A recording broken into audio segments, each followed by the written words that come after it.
This is the Daytona International Speedway, scene of the 4th annual Firecracker 250.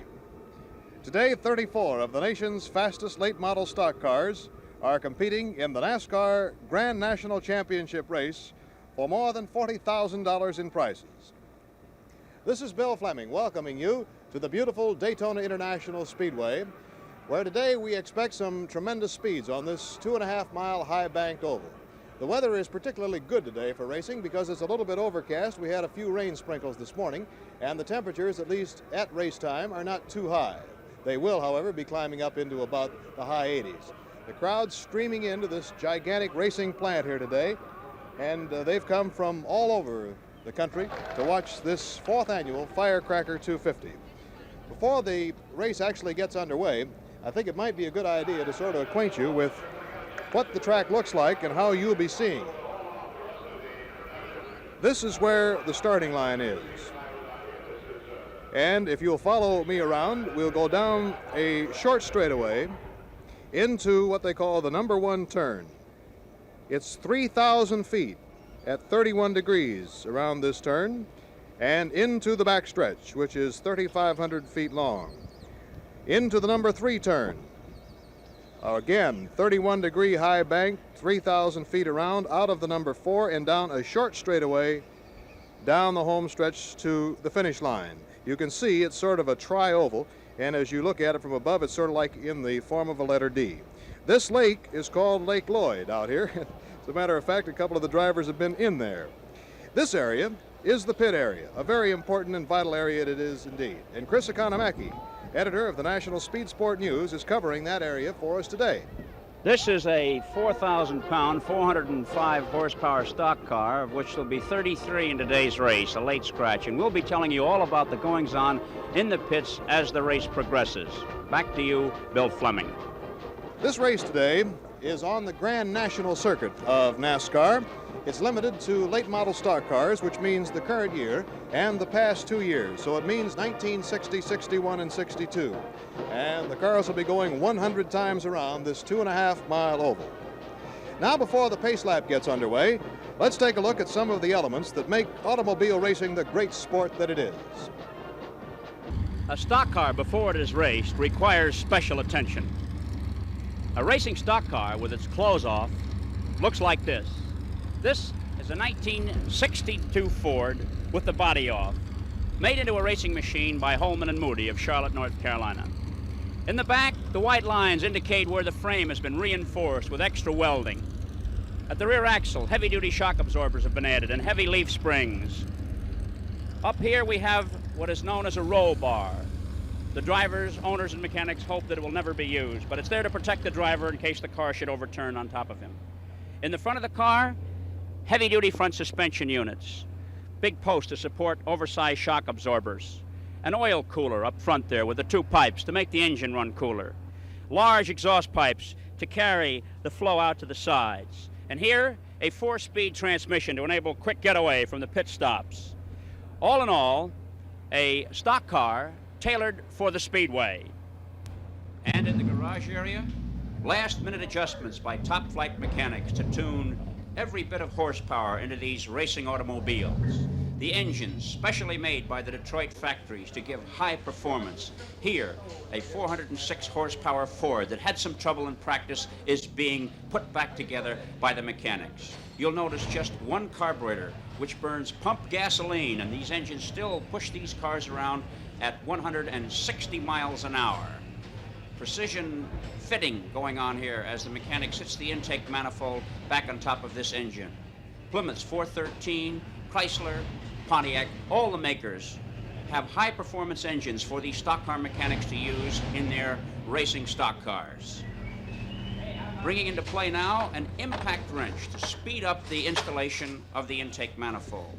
This wrench plays an important part during the pit stops when it's brought out on the line to loosen the lug nuts on the tires as they are taken off during the pit stops. And now for some of the men who will be driving these machines, the big crew cut, 6 feet 2 inches, 190 pounds, hometown favorite Glenn Fireball Roberts, winner of the first Firecracker and back home for his first start after a successful invasion of France in the Le Mans 24-hour Classic.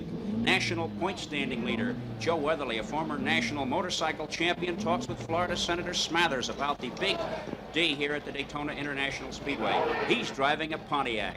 Johnny Allen, 27-year-old bridegroom from Atlanta, one of the fastest qualifiers and owner of the third starting position for today's 250-mile grind. 27-year-old David Pearson, last year's Firecracker winner and the big money winner in 1961 on the NASCAR Grand National Circuit. Burley Jack Smith, formerly of Atlanta, now living in Spartanburg, South Carolina, at 37 years of age, one of two grandfathers in the event. He was the winner of the 1960 Firecracker 250 and has 15 years of experience behind him. Here's 30-year-old Junior Johnson of Rhonda, North Carolina, 5'11", 215 pounds of racing driver. He took the checkered flag first in the 1960 Daytona 500. And here's 27-year-old Bobby Sox idol Fred Lorenzen of Elmhurst, Illinois. Two-time national champion and master of the acknowledged technique of drafting here, the standard bearer of the Ford team.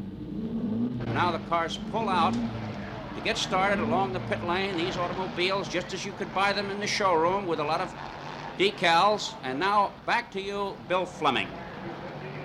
We're just a few moments away now from the start of the pace lap, and we'll be back with all the action from the Firecracker 250 on ABC's Wide World of Sports.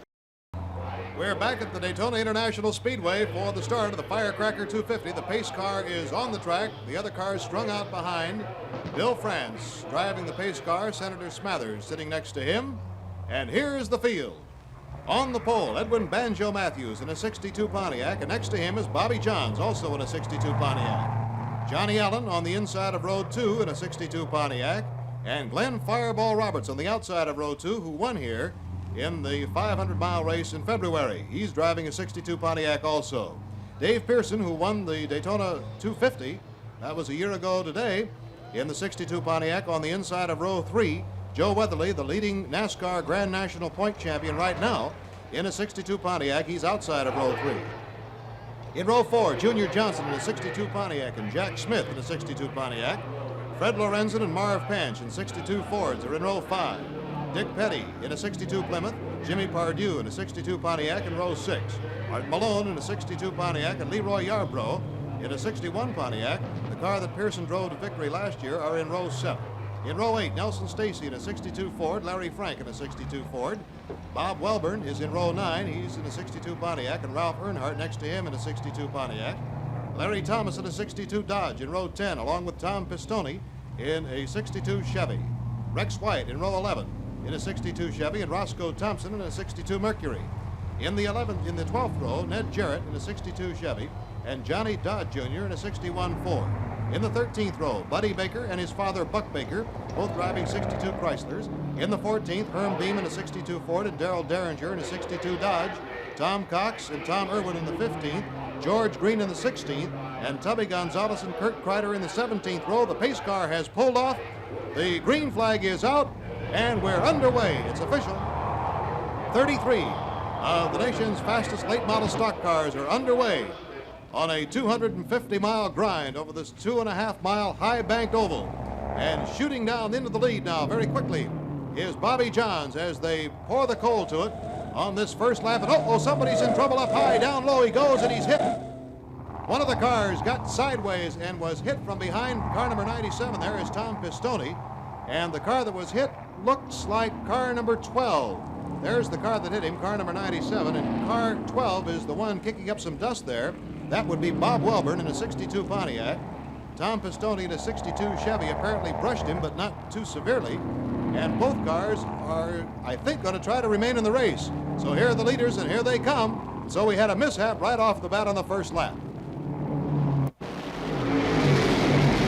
Fireball Roberts is in the lead, and the yellow lights are on. The yellow lights are on.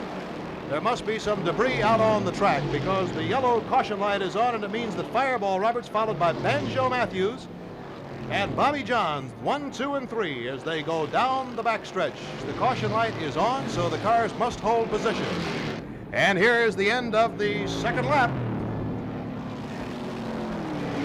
Banjo Matthews, Fireball Roberts, and Bobby Johns. And behind them comes Junior Johnson. Now you see down in the pit area That is car number 97 being worked on right now, and that is Tom Pistone of Chicago, Illinois, in a 62 Chevrolet. And apparently he got brushed down there because, as you can see, they're changing the right rear tire. He may have dented a fender, and it might be rubbing. Yes, I see quite a big dent in that right rear fender. Other cars in the pit area. Now we pick up the leaders. And here they come down the front straightaway. Banjo Matthews, Fireball Roberts, and right behind them is Bobby Johns. 362 Pontiacs leading this field, and they are on the 4th lap. More cars into the pit area, and right into the head of the pit area, there's a car limping in, and we'll spot him for you as quickly as we can. It's car number 4, Rex White of Spartanburg, South Carolina, in a 62 Chevrolet. Rex White limping into the pit, and following him in car number 27 is Tommy Irwin, also in a 62 Chevy from Inman, South Carolina. So apparently something happened over there to Rex White, a former Grand National NASCAR champion of 1960. He has limped into the pit area. The right front wheel is down. A very costly little error there at the beginning of the race. Not necessarily an error, but let's say a mishap. Because on the very first lap, 3 or 4 cars were involved in some sort of a tangle. And here you see them working on the car of Rex White, frantically hoping to get him back in the race. Car number 27 is officially out of the race right now, Tommy Irwin. Well, Banjo Matthews and Fireball Roberts, they said those were the fellows to watch. I guess you had to consider the fact that Banjo Matthews was the top qualifier at 164.499 miles per hour, setting a new record. It's no wonder that he was the prime favorite to win this 4th annual Firecracker 250. And Rex White is coming out of the pit area. He is back on the apron and coming back on the track, and here come the leaders.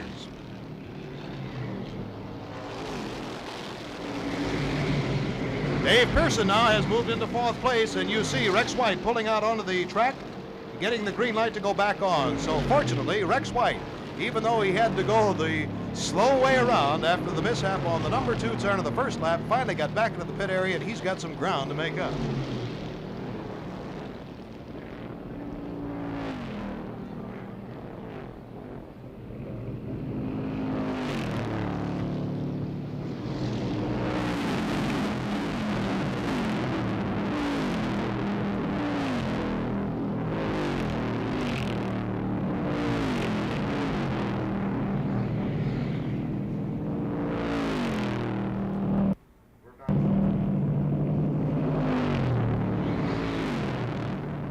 And here come the leaders now, as Banjo Matthews hangs on, and moving up behind him very close, just breathing right down on his neck, is Bobby Johns of Miami, Florida, in a 62 Pontiac. Banjo in car 02.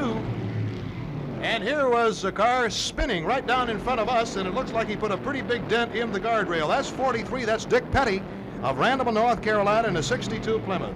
Dick Petty spun, hit the guardrail, and as you can see, a tremendous rent in the steel rail, and here comes Dick dejectedly taking off his helmet. And boy, we have really had some mishaps at the beginning of this race. We're only on 6 laps, and already we've had 4 or 5 cars involved. These tremendous speeds that these fellows are capable of, 160 miles an hour, and everybody's predicting new records for this race, certainly have taken their toll. We'll be back in just a moment with more racing action from the Firecracker 250. The Gillette Safety Razor Company is bringing you this segment of ABC's Wide World of Sports.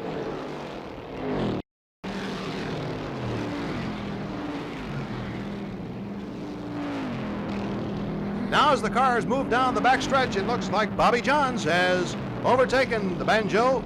As they ride up high, we put the glasses on him, and it is Bobby Johns out in front, Banjo Matthews and Fireball Roberts. So Bobby Johns now has decided to take over the lead.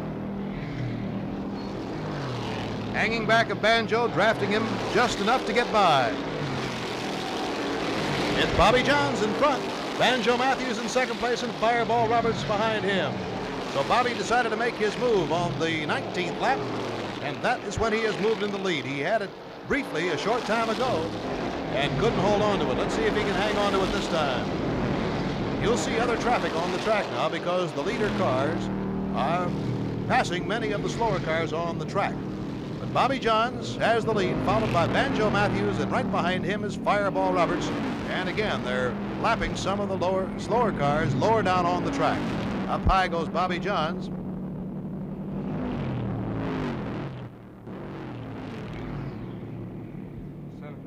Let's get a timer on the lead car as it comes by the next time, and let's take a check and see how fast they're really moving. As Banjo Matthews goes by, you can see that the gap again has been narrowed. And as they move, yes, go ahead, Chris, go ahead.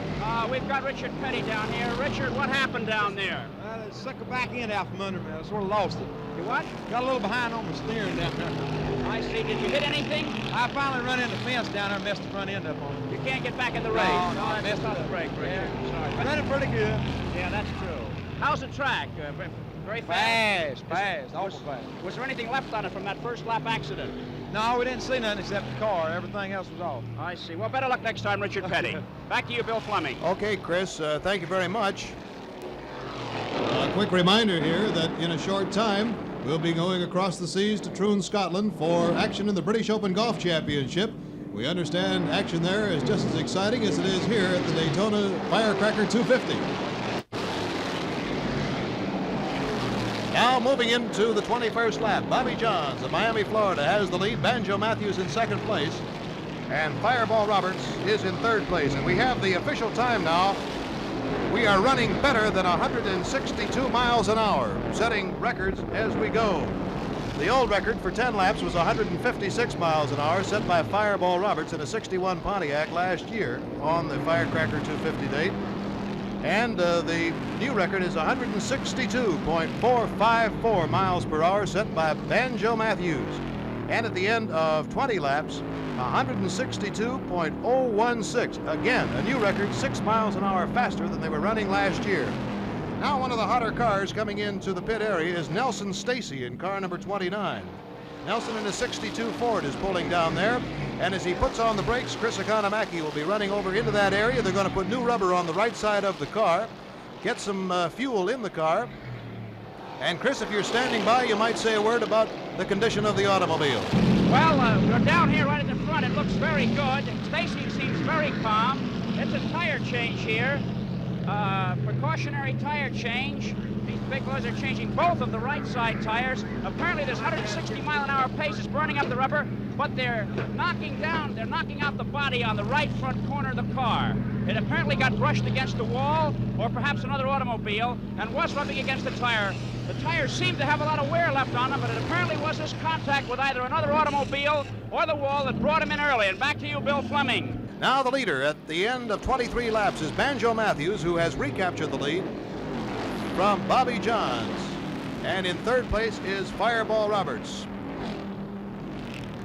So Banjo Matthews goes by, and Bobby Johns is right behind him, and Fireball behind him. Fireball Roberts has been doing a pretty good job of running a very steady race. He hasn't done any challenging for the lead. He's been in third place, and he's let Bobby Johns and Banjo Matthews sort of have at each other every once in a while. Here comes car number 46 into the pit area. That's Johnny Allen. Johnny was running fourth most of the time. And as Johnny pulls into the pit area, of course, it's going to cost him some precious seconds down there. He was in fourth place until he had to slow down and come into the pit area, and we'll have a new fourth place driver and car because of his stop. Chris, what can you see? Chris, go ahead. Up, Jack. Allen wiped his face. They're pushing the car back. It's a sad-looking crew. Whatever it is, it seems to be permanent. Gene, what seems to be the trouble? I don't know. I just think it's tire. Engines? I think it must be engine trouble of some kind. I see. Well, tough luck. The official word from the steward is transmission trouble on Johnny Allen's number 46, Bill. Oh, that's a real tough break for Johnny Allen of Atlanta, Georgia, a fellow who really desperately wanted to win, and the transmission trouble putting him out of the race. Chris, I'm not surprised, are you, that they're having so many problems mechanically today because of this tremendous pace? Did you hear me say, Chris, earlier that they are doing better than 162 miles an hour? Truly astounding. It's a tremendous pace, Bill, and as the evidence that the cars are banging one another, if great drivers are hitting one another, the pace is just really too fast almost to keep it a straight line, and I think we're going to have more cars in before the afternoon is over to get fenders pulled off of wheels. We'll be back in just a moment with more racing action from the Firecracker 250 on ABC's Wide World of Sports.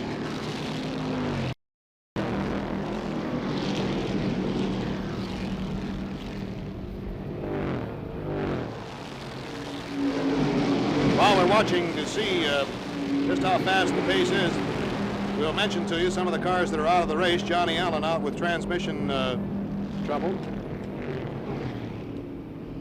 Art Malone, Tom Pistone, Bob Welborn, and Rex White were the ones involved in that first lap mishap. So right away we eliminated 4 cars, and it seemed that Bob Welborn got sideways and the rest locked their brakes to try to avoid it, and that's the reason that we had the mishap on the first lap. Now the timer starts, and so you can sort of take a check here as the cars go by to see how fast they're going. Tommy Irwin is out of the race. Richard Petty spun out. You saw him do that and dent the guard rail. Johnny Dodd is out of the race after overheating. Tom Pistone is out because of suspension trouble brought on by that first lap accident. So right now we have 1, 2, 3, 4, 5, 6, 7, about 8 cars out of the race of the starting 33.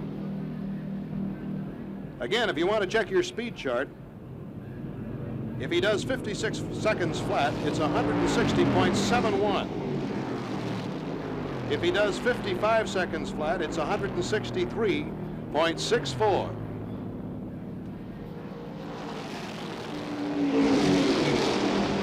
.4 is what we get, and that would indicate 159.57 miles per hour. So apparently the pace has slowed down just a little bit from the speeds of earlier in the race. Right now the fellows are thinking about those tires, and that may be the reason for it. They're on the 34th lap. Most of them wanted to come in between 35 and 40 to get new rubber on the right side. The right side, of course, taking a tremendous pounding because the weight of the car is swung to the right side when they go into those high bank turns. In fact, the left front very, very seldom has to be changed. Now, this may mean that they want Bobby Johns to come in at the end of 35 laps. That's a sign from the pit crew. They're holding it up for him as he goes by. And Bobby has regained the lead from Banjo Matthews, and Fireball Roberts still hanging right in there in 3rd place. So Bobby Johns and Banjo have been sort of jockeying back and forth. Banjo Matthews on the inside, Bobby Johns right on the outside, and once again Banjo has the lead, and Fireball may be making his move. Fireball Roberts has closed the gap a little bit, but there goes Bobby Johns scooting by Banjo Matthews. So Bobby Johns takes the thrust, and now we have smoke on the far side and a car spinning. It's a yellow car on the infield on the far side, just at the between the number 3 and number 4 turns. So there is another mishap, and we'll be getting the information for you. Try to find out and spot who that car is. You can see him down there, and I can barely make out a number 8. It looks like number 8 anyway.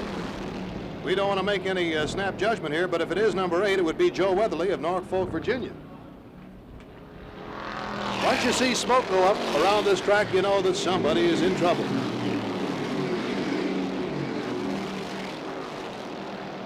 Davey Pearson is coming into the pit area. Davey, who won this race last year in his 61 Pontiac, is the defending champion, so to speak, and he's coming in on the leader's 36th lap, and he'll be getting fuel and some new rubber. And Davey driving a new 62 Pontiac this year and would like very much to repeat the victory that he had a year ago.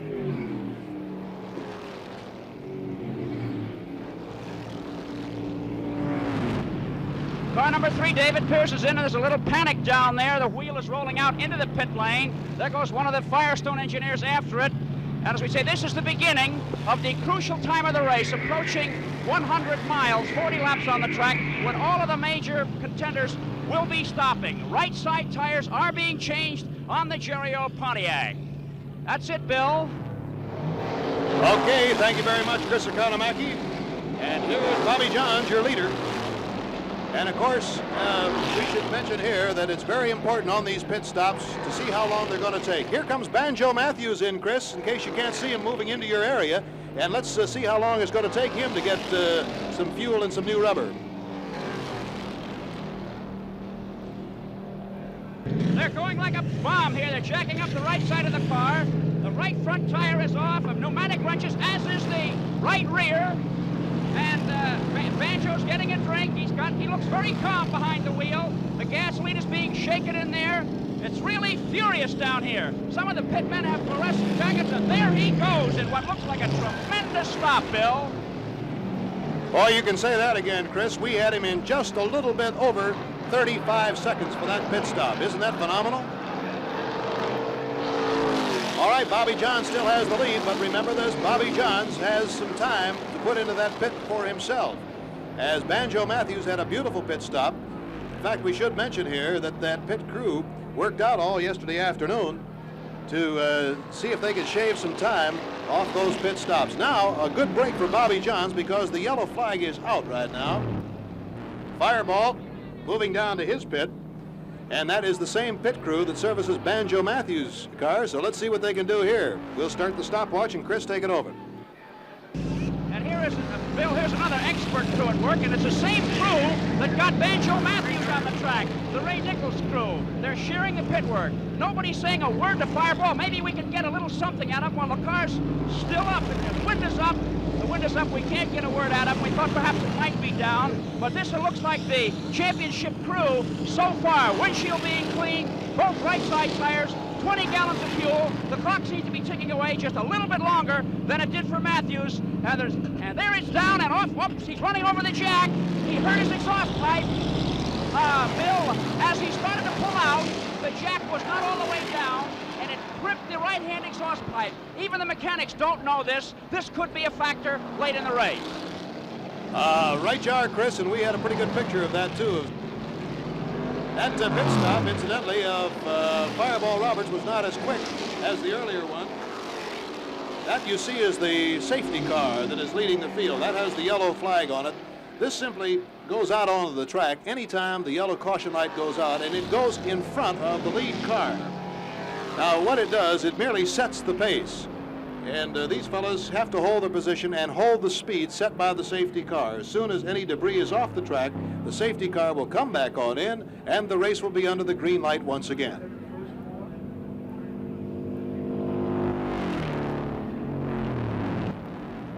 And I believe Bobby Johns is coming into the pit area. Bobby Johns is coming in, and he's followed closely there by another car. That's car number 6 moving in, Junior Johnson. All right, let's put the stopwatch on Bobby Johns as soon as his car stops. You've got it, Chris. Yeah, we're right here, and Bobby Johns' crew and his father is certainly glad to see him. They're checking the tires. We've got our camera on the driver. Let's see if his window is down. We're going to try and get in there and get a word with him. What it's like. How's the track, Bobby? Good. It's plenty fast, I believe. Oh, that's good. There you heard Bobby Johns during the pit stop. One of those rare interviews that happens in stock car racing. They're about ready to send him on his way. I hope the watch is ticking. There seems these fellas get violent with the gasoline cans to get the last few drops out into the tank. A 20-gallon limit. It's a lot calmer pit stop here for Bobby Johns than it was the early ones, and off he goes. How was it? Well, it was all right, but of course, when you're measuring against 35 and 33 seconds, he lost about 5 to 7 seconds to both Banjo Matthews and Fireball Roberts. His was just a little bit over 40 seconds. We'll be back in just a moment with more racing action from the Firecracker 250 on ABC's Wide World of Sports. And now here comes Fireball Roberts into the pit area, and we'll see how long it takes him to get him in and out with some new rubber. Well, let's that crew at work. We've got a shot showing most of it down there. As you can see, one can of gas is already in. Chris. The second can is going in down there, and just gasoline, no tires. A very quick one for the Fireball.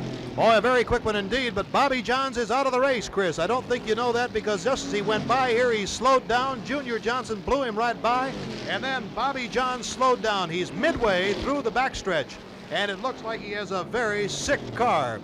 Bobby Johns ran that car literally for 80 laps right into the ground, and he is just coming into the number 3 turn very slowly. And here is your new leader, Junior Johnson, who's going to make a pit stop right at this time. Now, if he can keep that car going, he is going to be your winner of the Firecracker 250, because he has a slight lead on Roberts. Although Roberts made a tremendously fast pit stop. Let's clock this one. We had about a 25-second one, although we were distracted momentarily because of Bobby Johns slowing down. Oh, look at that one, will you? Oh, as she coughed for just a moment and everybody groaned. But Junior Johnson has got it rolling again. And Bobby Johns is just coming into the pit area. Junior Johnson is just about got it going, and there's a car right in front of him that's smoking very badly, which means trouble for him. But here comes Bobby Johns. We thought he was out of the race. He limped all the way around the field. And as he comes into the pit area, Chris, find out what you can.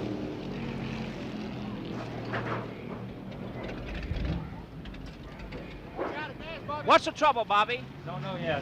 He doesn't know, but he is in trouble. He's getting a drink, and the hood is going up on the car. So we'll see if we can't get a shot of the end of the hood work here.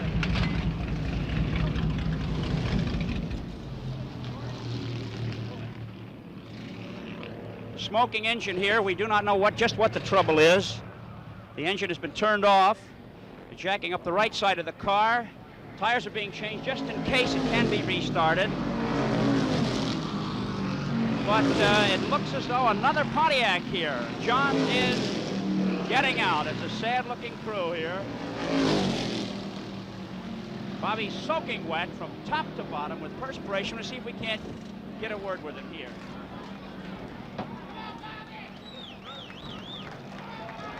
Well, you can hear the cheers in the background for him. Everybody over in the infield is just as sympathetic as they can be for Bobby Johns, who drove a tremendous race. I don't think we've had any duel like the one that we saw today. Banjo Matthews was the first victim of the blistering pace. He went out with a broken transmission on the 74th lap, and now on the 80th lap, Bobby Johns is in the pit area, as you can see. And I haven't got the slightest idea. What happened? I don't know. Banjo Matthews, whose car went out, talking with Bobby Johns here. Transmission. Something must happen to mine too, because I drove it in, but I can't. It was transmission. Vibrating like the devil. I think it's a transmission again. I'm not Tough sure. break. What actually goes in the transmissions, Bobby, when they let go? Well, it's a 4-speed transmission, and you've got another set of gears in there to turn all the time, and I believe that extra set of gears puts an added strain on the transmission that we never had before. It's 3-speed. I see. Well, you seem to be drenched from head to toe. Is it very hot in the car? Rather. Okay, tough luck, Bobby Johns. Better luck next time. There you go, Bill. all right, only 15 cars are left running in the race, and Banjo Matthews out on 74, Bobby Johns out on 80, with both with transmission trouble. That's what happens when you turn these laps at 162 plus miles per hour. And now the fellow to watch is Junior Johnson, and the reason to watch him is because right now he is going to try to put the press on Fireball Roberts, who according to the scoring sheet is your leader.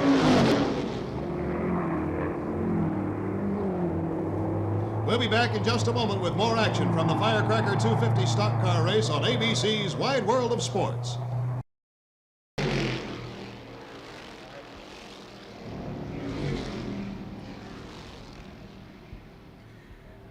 Fireball Roberts has just received the official sign from Johnny Bruner, the starter, that he has 5 laps to go. 5 laps to go for Fireball Roberts and Junior Johnson, who are on the same lap. Marv Panch in 3rd place is 2 laps behind. In 4th place is Jack Smith, also 2 laps behind. We have 15 cars still in the running. So we have lost better than half our field with the torrid pace of today. Fortunately, however, only the cars have been damaged. All the drivers are healthy and safe, although many of them are very disappointed.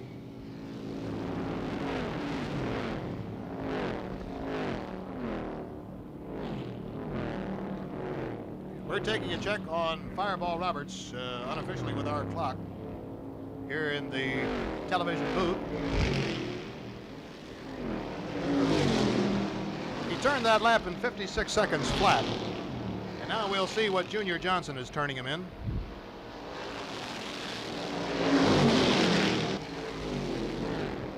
Fireball still has about an 8.5 second lead on the second place car, Junior Johnson. Fireball running 160.71 miles per hour on that last lap. Boy, this has been a great race because early going had it Banjo Matthews and Bobby Johns. Fireball Roberts was hanging in there third almost all the way, sort of pacing himself, and now he has seen those two other cars drop out because of mechanical difficulties, and Fireball Roberts is out in front.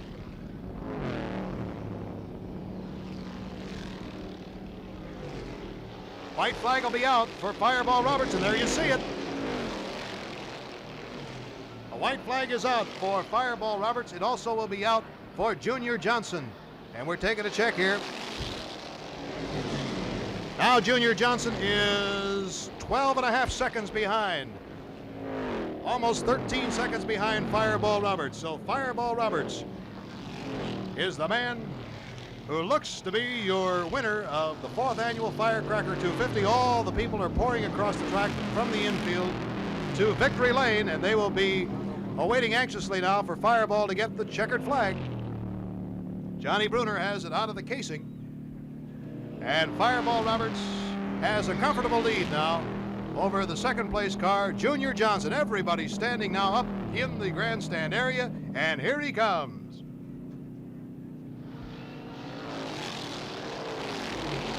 A checkered flag taken by Glenn Fireball Roberts. And we'll see how far behind the second place finisher will be.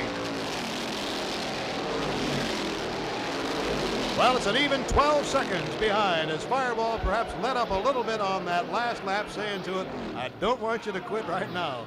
We're too close to the finish line. So Fireball Roberts has coupled his Daytona 500 victory with a victory here in the Firecracker 250, and I think it's a very important feature, the fact that he has sort of gone over the hump as far as the jinx was concerned. He seemed to be plagued with bad trouble as far as mechanical problems were concerned. After winning the first Firecracker 250 in '59, he had all kinds of trouble and really didn't break through until this year when he won the 500. If you'll recall, last year he led most of the way, blew a tire, and had to finish 5th. Today, he ran a smart race. He let the two real fast cars, Banjo Matthews and Bobby Johns, burn themselves out. He was there and ready to take over when they did. We'll be back in just a moment with a visit to the winner's circle on the Firecracker 250 on ABC's Wide World of Sports. Back at the Daytona International Speedway, the conclusion of the Firecracker 250 in the winner's circle is car number 22, driven by Fireball Roberts, a '62 Pontiac, and there to talk to the champion is Chris Economaki. No, they didn't, but I'd like to take the time right now to thank my pit crew, all of them. They beat these other guys, and especially Banjo Matthews, who set the car up. He did a wonderful job, and it brought me home like a champ. Fireball, here's his wife, Doris, giving you a kiss. Doris, you're a regular Victory Lane visitor here. Fireball's busy. What kind of a family have you? We have a daughter. How old? 11. I see. Was she around here? Yes, she was in the score stand. She'll be down in a few minutes. I see, fine. Fireball, was it really hot in the car? Well, it was pretty hot trying to keep up with Banjo. You can say that. Well, boy, it's nice to see a big smile on your face, Fireball. Congratulations. After a lot of heartbreak, you've won another one here. A deserved win for Fireball Roberts, a hometown driver, scoring a popular victory.